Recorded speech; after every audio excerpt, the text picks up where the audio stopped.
बंद रोड की चीख। कभी कभी रुकने से पहले किसी रास्ते को देखना और भी खतरनाक हो सकता है। स्थान: एक सुनसान गांव, घने जंगल के पास। मुख्य पात्र: अमित और सुमित, दो दोस्त।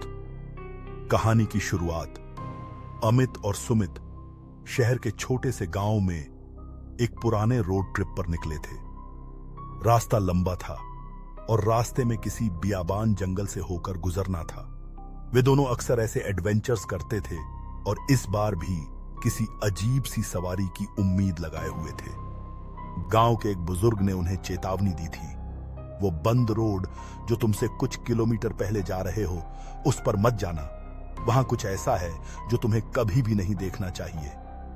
लेकिन अमित और सुमित ने इसे एक साधारण डर मानते हुए आगे बढ़ने का फैसला किया। कुछ घंटों बाद उन्होंने वही बंद रोड देखा, एक रोड जो एक पुल की ओर जाती थी, लेकिन उसकी ओर कोई गाड़ी या वाहन नहीं जा सकता था। सहमत न होना लेकिन फिर भी जाना, सुमित ने कहा, यार ये एक रोमांचक एडवेंचर होगा, क्यों ना हम जरा रुक कर देखें। अमित थोड़ा डरा हुआ था, लेकिन फिर भी सुमित की बातों में आकर दोनों गाड़ी को वहीं रोक दिए और नीचे उतरे। सुमित ने रास्ते को पार करने के लिए गाड़ी से बाहर कदम रखा और चलने लगा, जबकि अमित उसके पीछे पीछे। जैसे ही वे रोड पर थोड़ा और बढ़े, अचानक दोनों को एक तेज चीख सुनाई दी। यह चीख इतनी डरावनी थी कि दोनों कांप उठे। चौंकते हुए उन्होंने चारों ओर देखा, लेकिन वहां कोई नहीं था।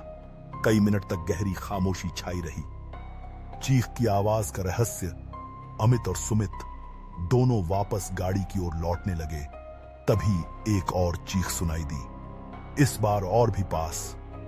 सुमित ने अचानक कहा, यह चीख यह किसी इंसान की नहीं लगती, कुछ और है। अमित ने घबराकर कहा, हमें यहां से निकलना होगा।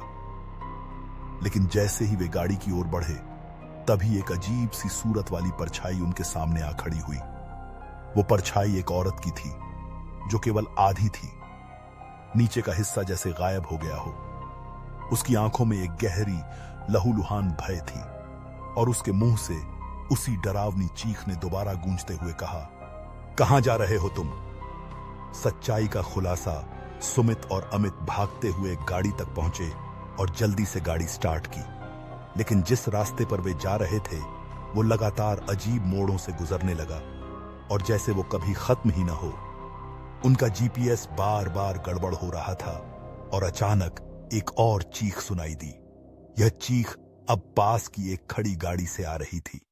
गाड़ी के अंदर उन दोनों की अपनी परछाई देखी, जो उन्हें घूर रही थी।